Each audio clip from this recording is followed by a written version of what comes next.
আমাদের শাস্ত্রে ৩টি গুণের কথা বলা হয়েছে মানুষের। তম, রজ এবং সত্ত্বগুণ।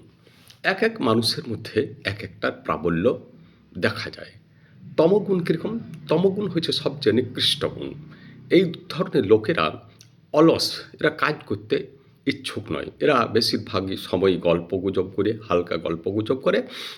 দেখবেন এখনকার বেশিরভাগ যুবক কেমন চাকরি চায়? যে চাকরিতে কাজ কম করতে হয়, ফাঁকি দেওয়া যায়। এটা হচ্ছে সবচেয়ে নিচের গুণ।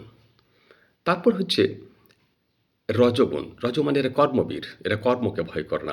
কিন্তু এরা খুব ভোগবাদী, এরা প্রচুর ভোগ উম উম করতে পারে। আর এদের মধ্যে মানে ওই ধর্ম-টর্ম কম থাকে। এরা প্রচুর গাড়ি, বাড়ি ব্যাংক ব্যালেন্স করে থাকে। ৩ নম্বর হচ্ছে সর্বশ্রেষ্ঠ গুণ যেটা, সেটা হচ্ছে সত্ত্বগুণ। সত্ত্বগুণ মানে সে কর্ম করবে না তা নয়, কিন্তু কর্মের উপর, শুধু ভোগবাদী কর্মের উপর সে জীবন কাটাবে না।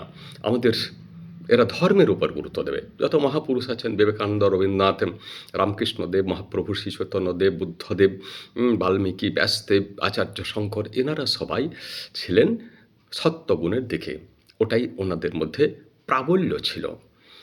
এদের কাজের মধ্যে ব্যক্তির স্বার্থ ছিল না। আসলে প্রত্যেকের মধ্যে প্রত্যেকটা গুণই আছে, কিন্তু কারো কারো ক্ষেত্রে কোনো কোনোটা প্রাবল্য দেখা যায়।